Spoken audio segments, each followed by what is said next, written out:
morning shift. Anything could happen. Sudbury News Talk on the morning shift.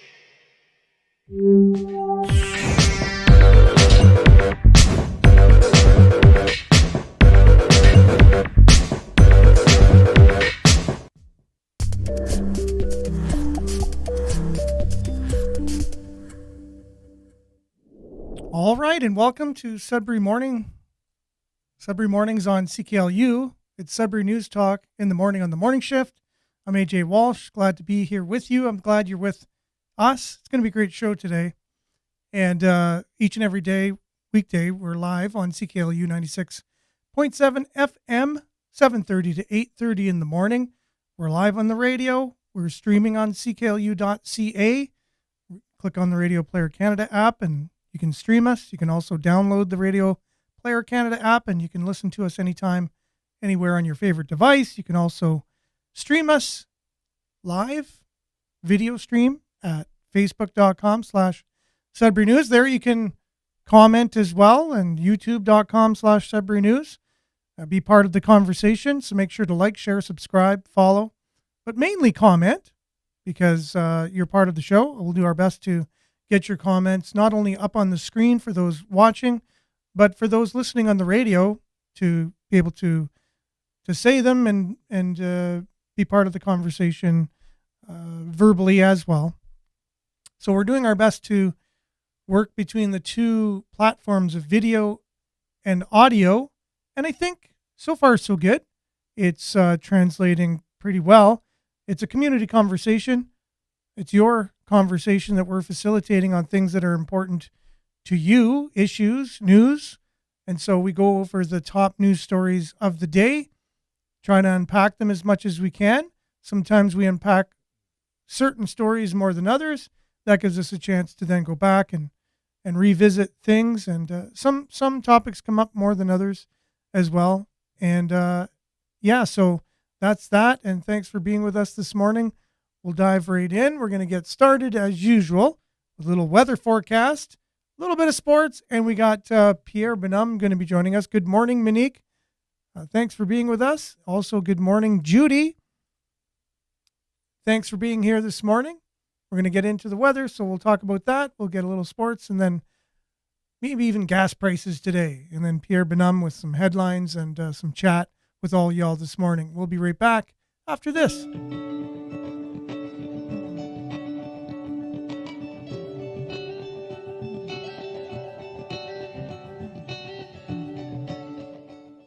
So Sudbury Weather brought to you by SudburyWeather.ca. All things Sudbury Weather, visit SudburyWeather.ca. It's currently minus 16 degrees. Feels like minus 22 out there. Today is a mix of sun and cloud. 30% chance of flurries this morning. High of minus 9. The wind chill, though, minus 24 this morning. So cold. And then also cold this afternoon. It's only going down to minus 14 this afternoon with the wind chill. Tonight becoming cloudy late in the evening, then snow. Local blowing snow before morning. The amount in about 2 centimeters. Wind will be gusting up to about 50 kilometers. After midnight, low of minus 17. The wind chill minus 17 this morning. And minus 28 overnight. Risk of frostbite. So tonight, overnight, risk of frostbite. Minus 28 will be the overnight low with the wind chill. So make sure to have your heat on tonight. Thursday, it's tomorrow, snow and local blowing snow, amount of 5 centimeters. So we're getting a lot more of the white stuff there just to pay us back for some of the thawing that we had in the rain. Temperatures steady near minus 14, wind chill minus 29. In the morning, and then minus 23 in the afternoon. Risk of frostbite again.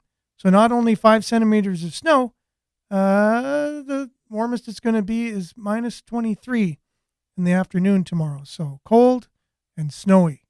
So that's your forecast for tomorrow. Friday, sunny, minus 14.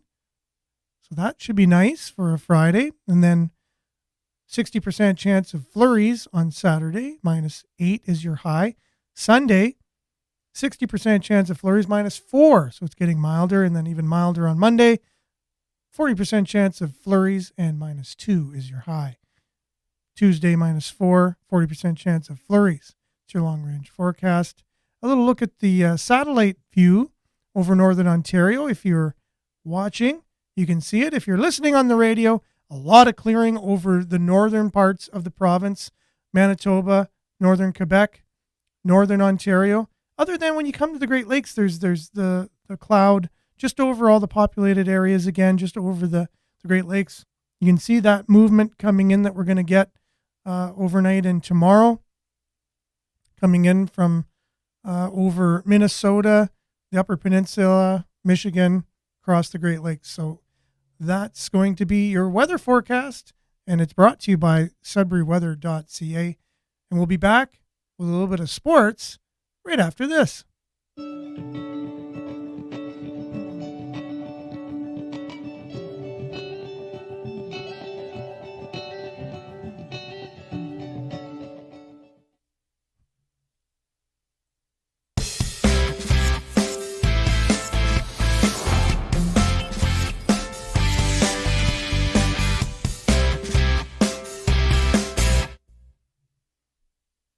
And Sudbury Sports brought to you by that Sudbury Sports guy, Randy Pascal, and his website, sudburysports.com. There's only one item of note here for Sudbury Sports, and it's the Cubs, the Sudbury Cubs of the NOJHL. They won big at home on Monday, as they definitely one of the top-ranked teams in Canada, and they do win a lot, but the big winner recently at that game, they shone the spotlight on longtime volunteer with the Sudbury Playground Hockey League. Owner and President Mark Burgess and managing partner Blaine Smith were joined by forwards Oliver Smith and Cameron Walker for a ceremony in which the Cubs honored Roy Muncaster for his 40 years of service with the SPHL and presented him and his family with a new bursary they had found in his name. The Cubs also presented Muncaster with a team jersey with his name on the back. The honor was a surprise for Muncaster, who has also worked with the Burgess family for 4 decades. And that's your Sudbury Sports, brought to you by sudburysports.com. For all things Sudbury Sports, visit Randy Pascal. He is that Sudbury Sports guy's and he is that Sudbury Sports guy. And his website is sudburysports.com. We'll be back with some gas prices, Pierre Bonhomme, and the news headlines of the day right after this.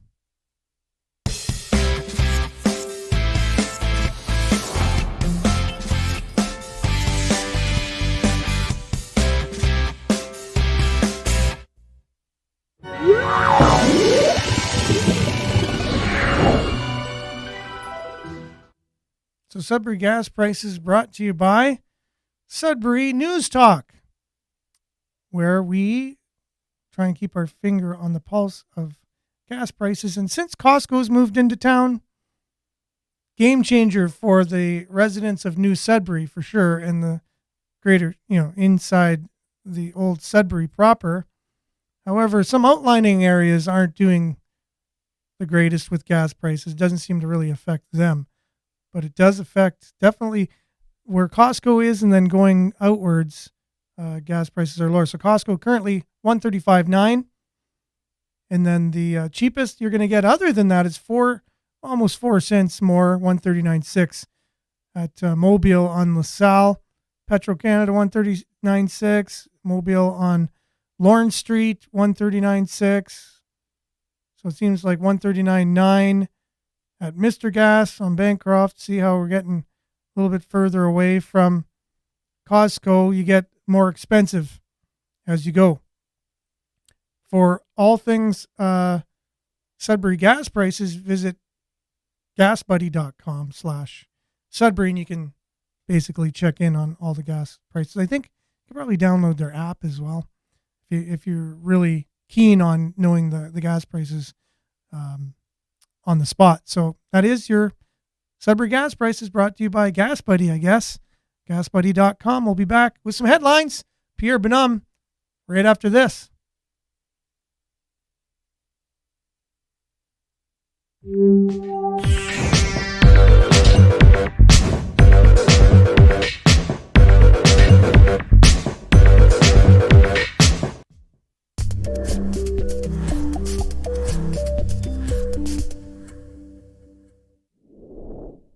right, welcome back. Lots to talk about today and lots of people joining us on YouTube and Facebook live.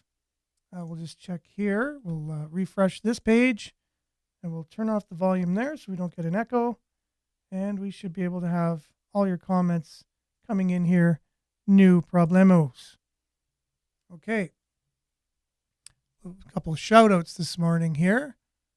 We have joining us quite a few people. So good morning, Jason. Thanks for joining us. And then you have David. As usual, stay safe. Good morning, David. Yes, it is treacherous out there with all this cold and all this snow we're getting. The ice underneath the snow is pretty treacherous. Chris, good morning. Thanks for being with us. And some real news. Well, I don't know about that, but we definitely will try and unpack it in an honest, unbiased, nonpartisan way as much as we can anyways. Thanks for, that's all we can do is be honest. I don't know if we're always 100%, on the, like anyone, like we're human beings, right? So you can only do so much, but we do our best. I can guarantee you that. And there's lots of really great stuff to talk about today. We're still waiting for Pierre to come on. Now, you never know, there could be technical difficulties as well, but we'll have him on when he comes on. If he comes on, he's more than welcome to do that. So we have some people on YouTube joining us, and it's always hard for me to read the text on YouTube, but thanks for joining us. I know there's a couple of you there from India. You got to be kidding me. Holy crowley. That's awesome. Yeah, thanks. Welcome to Sudbury News Talk. We talk all things Greater Sudbury, but at the same time, we do talk about things that have a larger scope as well, provincial, national, international. So, and the topics we talk about are probably just as important to someone anywhere in the world living other than Sudbury as well. Now, something that's been going on here in Greater Sudbury, we'll just go through all the headlines and we'll get back to unpacking them. Pierre is going to be joining us. The headline for this one, city shaving $33.5 million from the Junction East project. The Junction East Cultural Hub project City Council greenlit last year has been put on hold, with the $98.5 million building slated to be replaced by a smaller build costing $65 million. Interesting.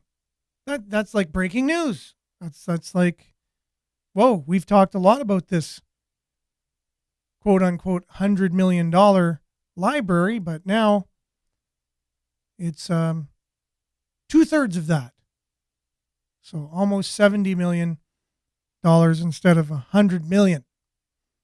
I don't know if everybody's still in favor of that, but we'll look at the particulars on that a little bit later.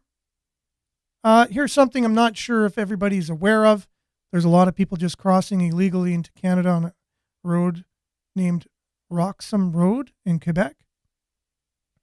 And they've had some 30,000 or so people, as far as I know, at the last count, come in illegally into Canada recently. And so Quebec is no longer able to deal with the refugees, the illegal immigrants. And so they've been shipping them to Eastern Ontario, Cornwall, for instance, one of the cities that's been taking in all kinds of illegal immigrants and housing them and taking care of them. And so hopefully we get a chance to unpack that. I think that's a huge story for Canada. It does a lot. We're already facing all kinds of capacities with, it looks like Pierre's joining us. So he'll be with us anytime. Can you hear us, Pierre? Yes, I can. Can you hear me? I can hear you bright and clear. There we go. You're looking I good was too just with jumping. your Blue Blocks glasses on. Yeah, very Love them. stylish. Yeah, looking sharp as usual. So, hope you're having a great morning, Pierre. Thanks for joining us. We just went over two of the headlines that we're going to be covering today. I thought we'd just kind of race through the headlines, and I'll go back right now and just recap. I don't know if you heard or not, but the breaking news of the day is the city's shaving off $33.5 million off the Junction East project for a new, smaller proposed building at $65 million for the library art gallery that they greenlit last year. Okay. So that's something. So watch this. Watch these headlines. I think this is going to be a hard day to pick which stories to kind of unpack, because there's lots. It's like an orchard where all the fruit is ripe and they're all ready to pick, but you only have one basket. That's what it kind of feels like this morning with the news headlines. Oh yeah.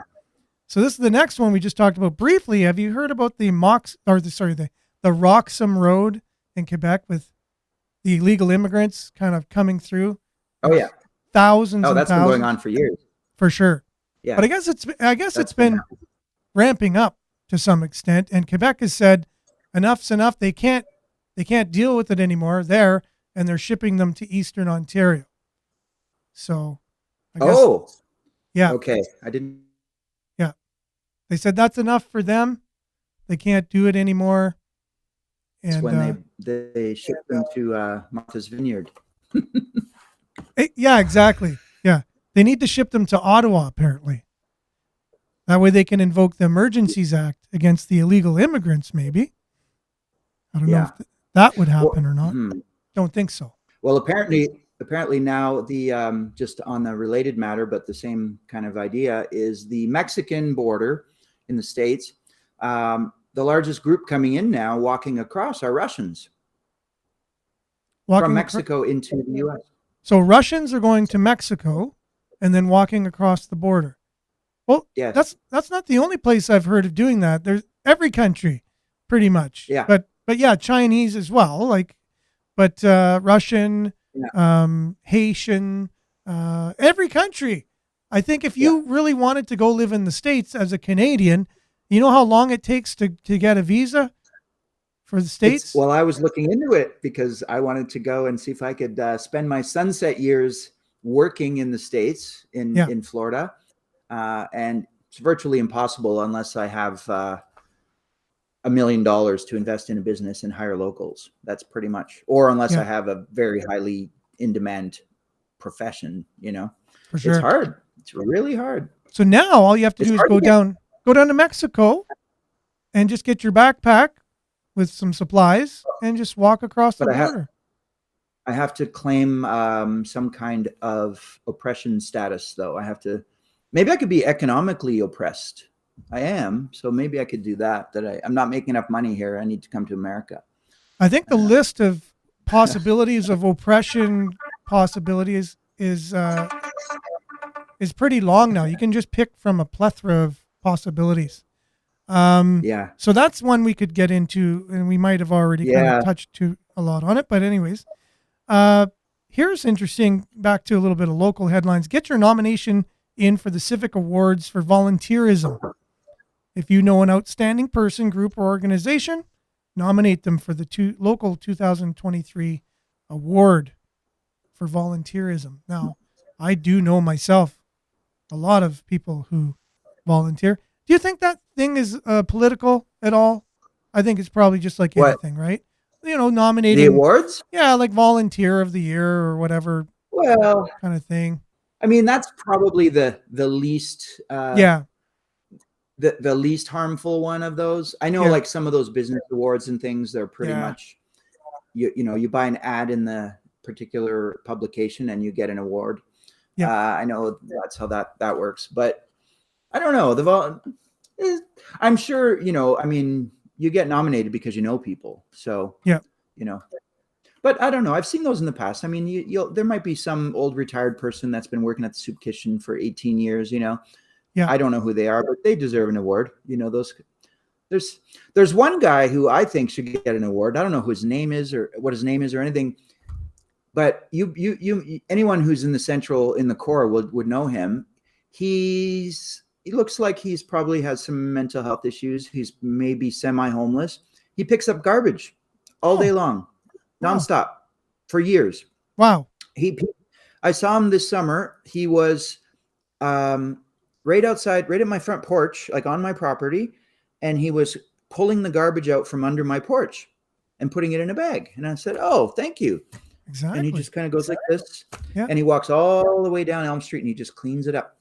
I don't know where he lives. He looks like he's, right on the edge there, but that guy should get, a 1-year gift certificate to the grocery store or something. Now that would be an interesting project to try and find out his name if you see him next time and it's within time for here, not even just to give him a mention on the show here, just to, you don't need an award like that, just to acknowledge that kind of a good deed for that long from somebody. Yeah. I've given him stuff before, like Subway sandwiches and whatever. If I see him, I'll run and I'll grab it and I'll give it to him. Or I've seen people do that. Right on. He's been. It's been a few years, and he's out every summer. I mean, I don't see him as much in the winter, obviously, but he's out in the summer. Right on. Yeah. Well, Miles was chiming in on the draft dodger thing the Russians coming over the border. He says it's Russian draft dodgers. Not believing in the war. Apparently 22K of them, 22,000. Oh, they're draft dodgers. Okay, that makes more sense in some ways. You could throw in a few spies in there and no one would know any different. Yeah. It's wild when you really think about it that way. Think of it. So you can make a claim for Chinese too. It's a communist country. They're leaving it just like they would leave Cuba. And here they go, and you just throw in, a couple thousand spies from China and Russia. That's how easy it is when you have an open border like that. It's like, what are you asking for? You know what I mean? It's just crazy. Yeah. That's just absolutely crazy. Yeah. I just don't understand the idea behind it, why that is a good thing. It's not racist. It's just, do you lock your front door in your house? Like it's common sense to want to know who's in your space. I don't know. Yeah. No, again, it doesn't make any sense. And I know there's been people that said, if you ask any one of those people coming through, they're going to be really thankful to whatever party is in power at the time they're allowing them in, and they're going to be loyal to that party for letting them come to the United States forever. So they have instant voters, and now to go with that, you don't even need to show citizenship to vote in the United States. Apparently, anyone can vote. Nuts. So illegal aliens can vote now. So crazy. Yeah, it's absolutely insane. It's So, and the reason why we're talking about the United States is because a lot of times you look to the U.S. to kind of set the tone of democracy and a free society type of thing, a law-abiding free society. And when that kind of unravels and you start seeing things like that, you're like, what's coming for us? I don't understand. So if you're working at the border and someone doesn't have either a return ticket or paperwork to show where they're going, I just say, sorry, you can't come in. I don't understand why you have to let them in. That it just doesn't make sense to me. Because again, it's it's packaged. It's like a Trojan horse, right? The Trojan horse is humanitarian, helping people. You can't turn away people who need you. That's the Trojan horse. But then within the Trojan horse, the idea is this is going to totally destroy any infrastructure that the country has from within, because it just undermines all the legal methods of anyone like you or I. We're going, well, why would we go through all that hardship and whatever of legally entering a country when this guy just walks across the border and he's got hotels paid for him. He's got a bus ticket to a major city, maybe a job waiting for them, housing, food, everything they need. And it's, it's interesting. It's very interesting. And we're more compassionate to others, to people from 5,000 miles away than we are to our own indigenous population, for example. Exactly. It's very hypocritical in many ways. It's like the United States handled the train wreck in East Palestine in Ohio. Yeah. And Joe Biden goes across and gives a big speech in Poland and Ukraine about how he's there for them. Meanwhile, hasn't even mentioned his own people and what they're going through, on President's Day of all days. On President's Day, exactly. And our prime ministers know better. I mean, remember he went to that Asian conference on Remembrance Day? Same idea, right? Yeah. And you can make an argument for that, but at the same time, I think if you take all of the other stuff that goes along with it, it kind of just shows. Yeah, they're flipping the bird. That's a blatant FU to people. Speaking of that, I guess we can now show Jason's comment about local politics. No, that was a different one here. He's been just commenting here. I'm just trying to get his. He's not a fan of the local leadership, quasi-liberal stupidities. The Sudbury leadership. Well, I'm sure a lot of people agree with you, Miles. Okay, we got that in. There's been so many comments. I'm just trying to go through here and get the ones here. I know Cliff. Anything that requires voting usually turns into a popularity contest, regardless of it. The winner actually deserves it. Like, hey, I'm going to vote for that person because I know them. Okay, interesting. And sorry, Cliff, if I'm not giving your comment, it's due with my crazy eyesight and trying to read it off the screen here. It is what it is, but definitely people are liking your comment regardless. So let's just move on here. I got a friend of mine who's developed a board game, and they got it on Kickstarter. Greater Sudbury man makes a new board game. Cuperium. It's called. I'm going to get it on the screen here. And there you go. That's it's got a video and everything's pretty high tech looking.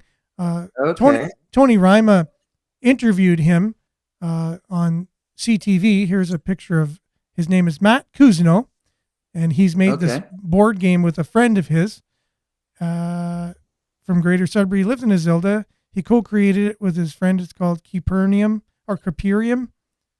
and it's about basically Earth is coming to the point where, it's one of these end of the world type scenarios, and they found this particular mineral on this planet that's really, or on these asteroids or something in space that they have to mine, and it's really, I'm not giving this its due, but anyways, it's a really valuable mineral or whatever substance that they could find that could save humanity, and they have to go out and get it. But this is board game or whatever, so it's pretty cool actually. And if you want to know more about it, and you don't want to take my terrible shot at describing it, you can just go on our Facebook, click it, and you can watch his interview with Tony Rima. It's really cool. I would play it, but CTV's news director said, "Don't play our videos anymore on your show, please." So I said, "Nope, really? No problem." Why? Yeah. What's that? They can't. Why stop you from playing their? No, really? They can't. They can't. They said that? Yeah, but I said, you know what? Just to be nice. Yeah. You can't repost a video on Facebook. Yeah, you can, but if it's on my show, you can't. Like, I reposted it right on my Facebook page. On your live show. Okay. But if I play it on the show, well, there is no real. It's a gray area, right? Because this is a kind of a new format. So I told her that. I said, you don't really understand the legalities, and I don't really understand because it's so new of a thing. I guess we both don't know where the boundaries are here, but just out of respect. Because it's a live stream. Or whatever. I don't know. Okay. It's a copyright issue. They produce it, but I said, what's the difference between us reading your story on our live? She said, that's fine. I said, okay. Don't you think that's odd in some ways? Is this okay? Yeah. So anyways, it's gray area, right? But out of respect, I'm not. At least you're still covered under Canadian content, so they won't shut you down for that, even though they'll shut down other people now. Well, with Bill C-11 coming, I don't have a lot of confidence that this show will continue in its current format. Cliff's comment references the volunteer stuff. Okay, cool. I was trying to make it fit with voting in general, like if you have illegal immigrants voting for you and how that would affect things. But no, that was about the volunteerism. So that makes a lot more sense, Cliff. Thanks for specifying that. Here's an interesting headline. Sudbury's Health Board presses province on money for safe consumption site. Presses. Mm-hmm. Yeah, because they didn't get their money that apparently they were promised from the province for the safe consumption site. We were talking to Natalie Labby, who's Ward 7 counselor for Sudbury, and she said basically that the province promised them money and they're not coming through on it. We built the whole thing. It's up and running, and there's in total 131 individuals in the Sudbury area died of suspected drug poisoning last year. With the province allegedly dragging its feet, the Board of Health for Public Health Sudbury and districts says it will up its efforts to push the government to approve funding for the city's unsupervised consumption site. Unsupervised? I thought it was supervised. Yeah, well, isn't that the whole point? Sudbury that it's safer cities supervised. You're right. Okay. Good catch. Good catch on that. The city's supervised consumption sites. It's just a drop-in center with everything that you need there. It's like a buffet. You just grab what you want. Yeah. No, it's not that at all. It's supervised. Okay, so Brazo access. Okay, I see. We're waiting for basically the province is all right, dragging their feet. Okay. Yeah, they're waiting for the money still. And we got some people joining us on YouTube as well. Just want to say hello to them from joining us. We have some people from India today joining us on YouTube. So you got. Are we live on YouTube? We're live on YouTube, live on Facebook. Yes. Oh, I didn't even know that. Okay. Simulcasting simultaneously on Facebook, YouTube, CKLU online, on the radio and online. So four different platforms at once. I always forget we're on the radio too. Yeah, we're everywhere. Next we'll be on satellite radio too. Trudeau says Canadians decided the 2021 election outcome in spite of Chinese meddling. Oh no. Yeah. Really? The Toronto-based Globe and Mail newspaper, citing classified Canadian Security Intelligence Service records, said China worked to help ensure a Liberal minority victory in 2021 general election, as well as defeat conservative politicians considered unfriendly to Beijing. He's blaming China that he lost votes to the NDP? Is that what he's saying? No. Well, obviously that would be China's number one pick would be the NDP, but no, they just wanted the conservatives defeated, and so they helped Justin Trudeau get the minority. They knew he would have a coalition with the NDP anyway, so basically we do have a hybrid Liberal NDP government anyways, majority. Sure. In principle. So it's definitely not my grandfather's Liberal Party. No, not even fathers. Even just 10 years ago, 12 years ago, Liberal Party, it's drastically changed. It's basically the NDP now. And the NDP's, just basically the Communist Party. So you might as well just change their names. And even conservatives are basically like the Liberal. So you might as well just change them to Liberal. The Liberal to NDP and the NDP to Communist.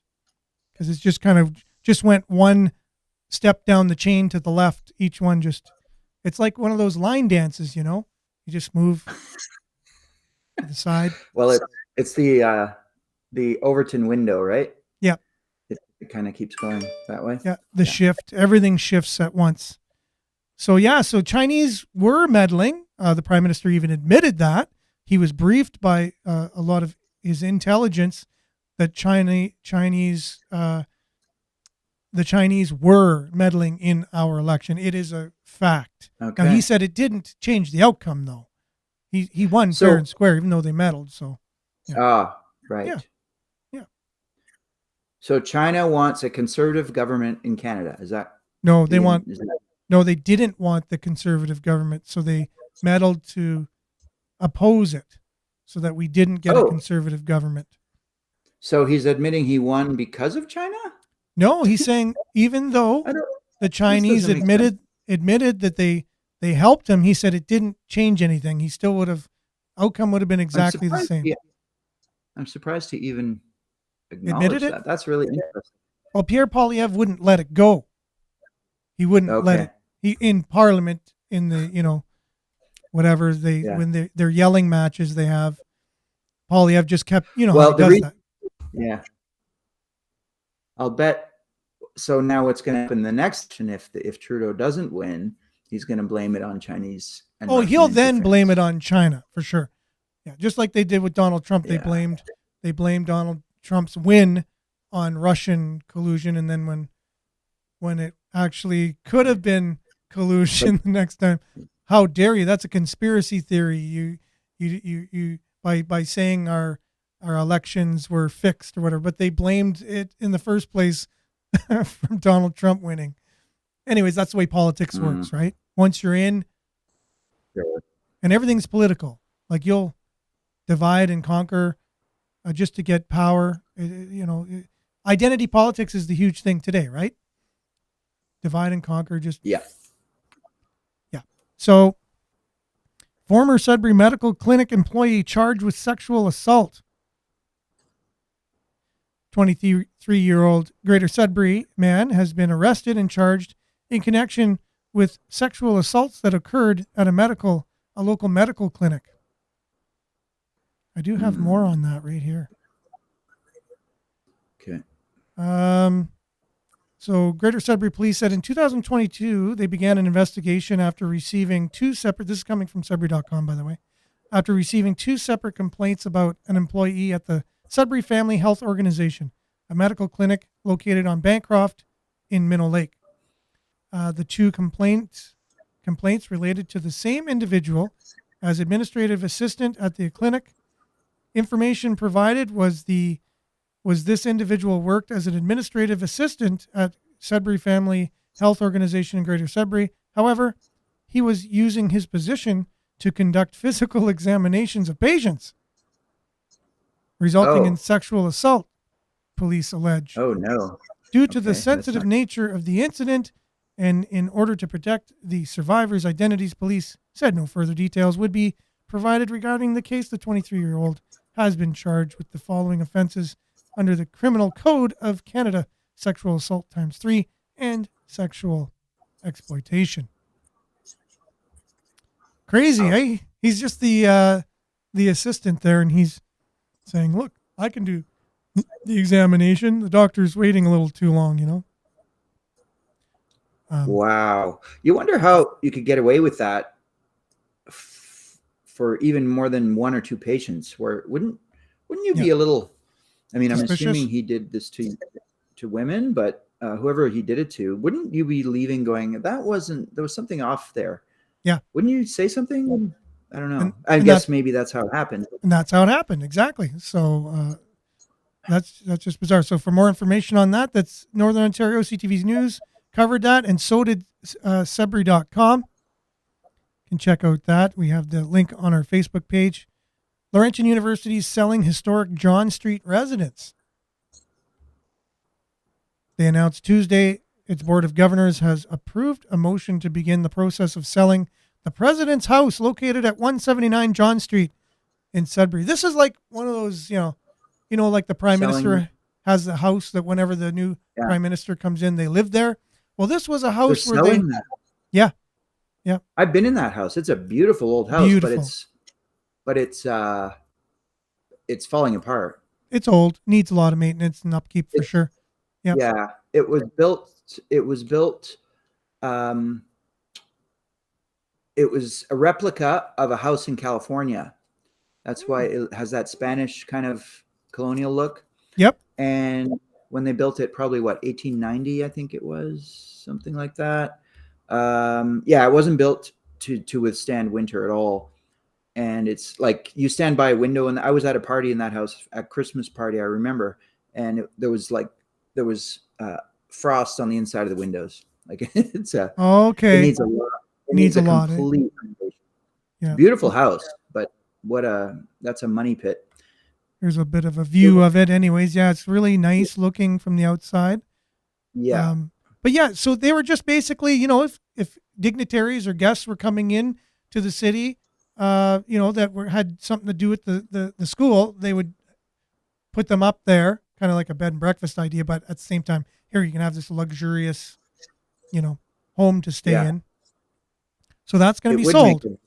It would make a great Airbnb, but it's not zone commercial there. Same with the Bell Rock Mansion where the art gallery is right now. Yep. Laurentian owns that, but they can't sell it because it's in the deed, right? It has to be for university use forever. Exactly. So you can't really do much with it, and I don't know what they're going to do with it. Well, that's interesting. You know how Cecil Facer just recently announced that they're going to be closing down the youth detention aspect of it, and they're going to make 50 beds, and it's going to be a women's facility in 2 years. Oh. Yeah. Okay. So, but was interesting, the reason why it's called Cecil Facer, it was a judge back in the 50s or whatever that donated the land and donated the money to build it, and it was supposed to be used for youth.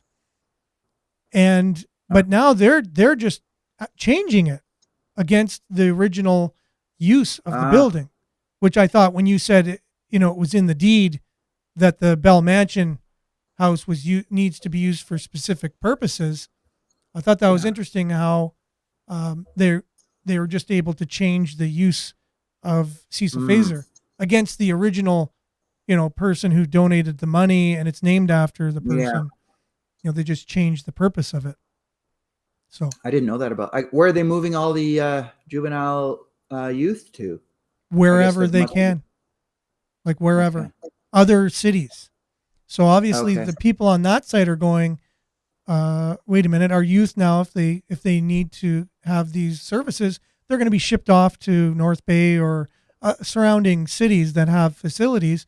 And if their family want to come visit them or whatever, they're going to have to travel, large distances, and it's probably not good. It probably adds an extra layer of something that's not good to the services that they offer the youth, right? So, yeah. And now, it's just, that's what's happening. So I guess there's an argument on both sides here. This is interesting. Health Canada seizes prescription drugs from 2 Sudbury, Ontario natural food stores. DHEA is one of them. Health Canada seized prescription drugs from 2 natural food stores in Sudbury because they were not authorized to sell them. Oh. Yeah. Oops. I wonder if this is happening now. I heard back in the day that there was legislation trying to be made to make doctors have to prescribe vitamins. Do you remember that push at all a little while back? Yeah. So I don't know if this is something that's kind of creeping in here or not. It's illegal for them to sell prescription drugs. The unauthorized products include... Which drugs were those? I can't find this. It includes prescription strength vitamin D3 supplements. Hormones in capsule and cream format. There we go. And a sexual enhancement product that Health Canada said in a public advisory it published on Monday, February 20th. So Paris Natural Foods and Durham Natural Foods carried the products. So they're called DHEA. Go ahead. If it's regulated, how did they get the product? Exactly. That's because I think there's a change. They probably got it from the States and just somebody FedExed it and they didn't even check. And it got through customs. That's probably what happened. Now, this is interesting. Have you ever been to Paris Natural Foods? You know they have their own brand? Yeah. Yeah. So, Oh, yeah. so they took their own brand off the shelf. They have Paris Natural Foods Vitamin D3. Paris Natural Foods Vitamin D3, 4,000 and 10,000. So they took their own products off the shelf because they contained vitamin D3. Wow. Saying that's only to be sold in pharmacies. Interesting. So I don't know if this is part of that, change where it's going to be a medical thing, vitamins, and that's a way for them to weed out the whole natural food industry, right? So it's I see. So again, I speculate here. I don't have any information to back that up. It's logical. I mean, there is a gray area with health food stores and supplement stores and all of that. There's a lot of stuff that's not regulated, not tested. You don't really know. But this, you're right. I would see this as encroaching on big pharma, so they don't like it. Yeah, because it's used for the same end. So vitamins are used to be healthy, or you take whatever prescription drug to help your health. So they're both in the same industry, just one is a vitamin, one's more natural, and the other one's made in a lab.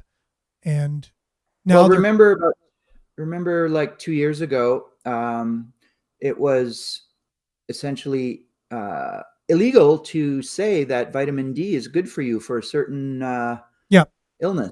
Yep. When it was the number one immediate solution was get vitamin D in you right away. So that's interesting. Not allowed to do that. It's interesting that they're coming after the vitamin D products then. Yeah. And saying that they're illegal for them to sell it. So that's interesting. That means far less people will consume it, because if you take it off the shelves, make it less accessible for people. Immune booster. Exactly. We can't have people boosting their own immune systems now, can we? No, that doesn't help against illness in any way, I don't think. No. Immune boosting. Well, whereas they say the people who are immune compromised are the ones most susceptible, they don't come around and say boost your immune system to combat it. No. They won't say that. They don't say the best way to combat anything is to boost your immune system. But they do say immune compromised people are the most vulnerable. They'll say the opposite.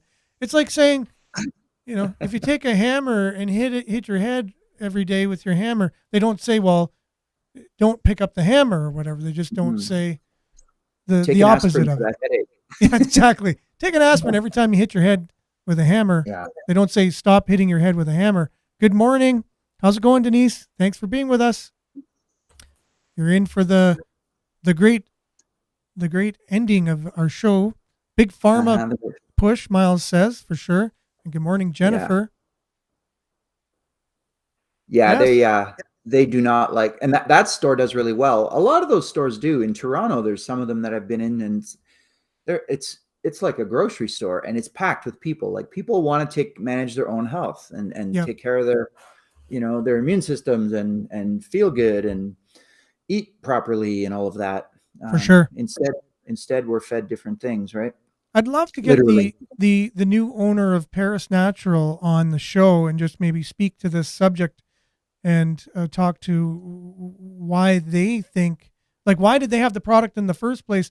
You can't brand a product in Canada and sell it without going through the proper channels. Yeah. Am I correct on that? Like, that was probably a customers requesting it. I think during the pandemic, a lot of people really educated themselves on health. Like, a lot of people, they went down the rabbit hole. They studied things, they changed their lives. So maybe that was just a customer demand saying, hey, we want this vitamin D I've been reading about or studying. For sure. But they have their own product line, and as well as I know, and they're in business and they have other products. They know they have to go through steps to get things approved in order to put it on their shelves. True. So if they, these are their products. I can't see them just, hey, how about we put this product together and just put it on the shelf? They know they have an online store as well where they ship, internationally. It has to be approved by Health Canada and maybe even the FDA if they're selling in the States. So I don't understand. But usually if you're ordering something like that online, like I remember ordering, what was it? It was actually rat poison I had mice in my basement, and I found some stuff, really strong, well-reviewed stuff from Germany, and I ordered it and I paid for it. It was like $190 or something. It was expensive. And then 2 weeks later, I get this very scary notice in my mailbox from the government saying, you're importing an illegal substance, and so it took me like 6 months to get the money back from the company, but I didn't know. And it didn't tell me on the thing when I ticked it, we can't send this to Canada. They just made the money and sent it to me. So it could be similar. Interesting. I don't know. That's to me, I'd like to hear it from the horse's mouth. So I'm going to reach out to Paris Natural today and just get their take on it. Even if I can just get a statement of some kind, just to see what their take is. I'll invite them on the show. It'd be great to have a conversation about. That'd be a good idea. Mm-hmm. And we can ask them some other questions too, maybe. Yeah. Or where do they see the future of their industry headed in Canada at the moment? Mm-hmm.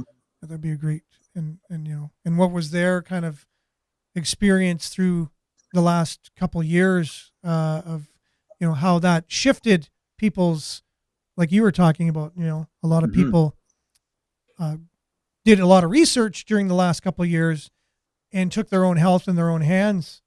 Yeah. And relied on stores like Paris Natural Foods, Durham Natural Foods for boosting their immune systems, reading between the lines, so to speak, not waiting for Dr. Fauci to tell them that they needed to take vitamin D, but just knowing that it worked. But Miles says vitamin D has replaced vitamin C as the vitamin of choice. Yes. Yeah. And Dave says, guess these differences between what they should do and what they actually do. I guess there is a difference between what they should do and what they actually do, for sure. Possibly. So I'd like to end with, we got a couple minutes here, the Junction East project that they basically toned down, which I thought was interesting. I guess it's not like the city to really hear the people, and modify things very often, but it looks like that's what's going on here. Let's see if they shaving 33 million. That's a lot of money to shave off. I mean, that's a complete redesign. Yep.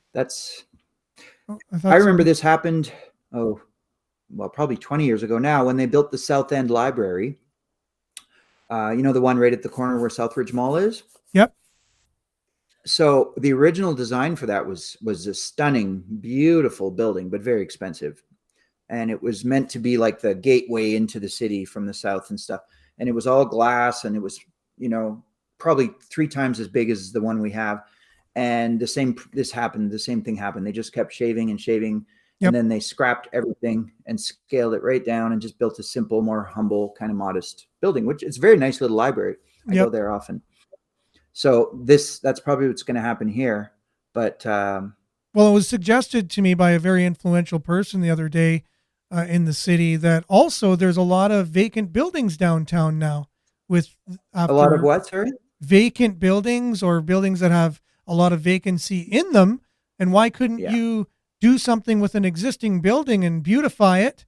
It would cut down the costs a lot. He mentioned the Scotia Tower or whatever. It's almost empty. It's almost completely empty. Yeah. So you could make a building like that into a library art gallery. You'd have great views from some of those high floors and whatever. That would actually make, the only problem is the weight load, the load of, although we don't have as many books in libraries as we do now. No. It's, but that's a good idea. I know that generally those kind of organizations don't like that because they want the flashy new building, and but and renovation isn't necessarily always cheaper, especially downtown, because there's a lot of very strict regulations now. So mainly environmental. So for example, like soil remediation. Yep. So you can't build it's really hard to build a new apartment building downtown because most of the soil needs to be removed just from 100 years ago when it was all industrial and train tracks and all that stuff. So it's tricky. It is to me, the most logical place to me is the Rainbow Center. I mean, yeah, there's a lot of vacancy in there too, right? Oh, that's a great idea. Holy. On the mezzanine level, there's and they have parking there too. They have parking there. It would make sense to have a library there. It would For make sure. sense. Great idea. And so I hope that we're open to that. Now, so Paul Lefebvre made a motion. He sent it to everyone ahead of Tuesday's meeting. The original building was going to be 104,000 square feet. They want to make it down to 65,000, so almost in half.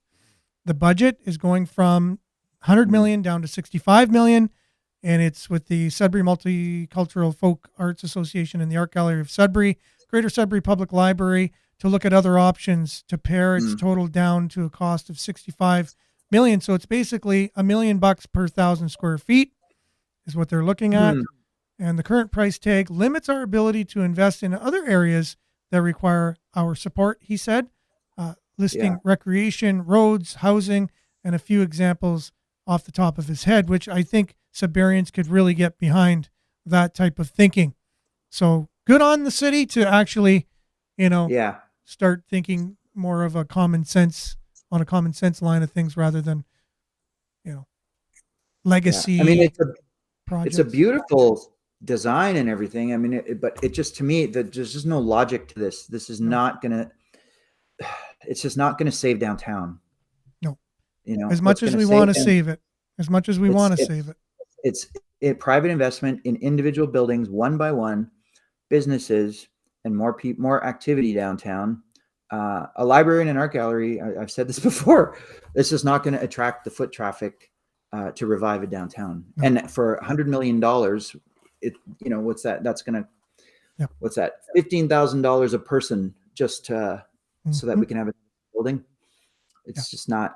They'd be better off creating some kind of, or even the like the YMCA building, which is struggling right now. Like that's an example of, like, they can't afford to keep that building.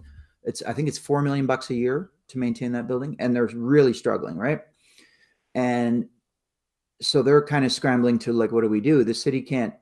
It's not a city funded building; it's a private organization. So if that, as a private entity, which is a charity, can't survive, can't be maintained, how much is this thing going to cost to be maintained every year?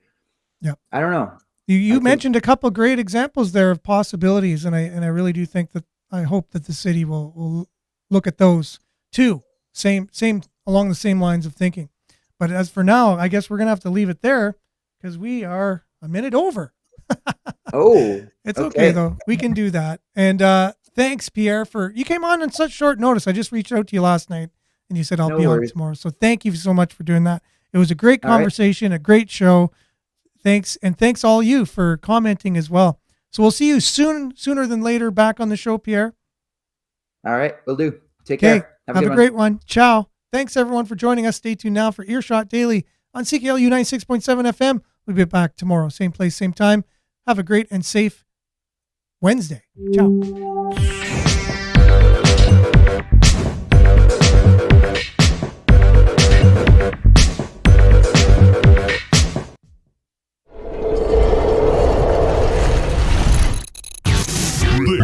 This is Sudbury News Talk on the morning shift.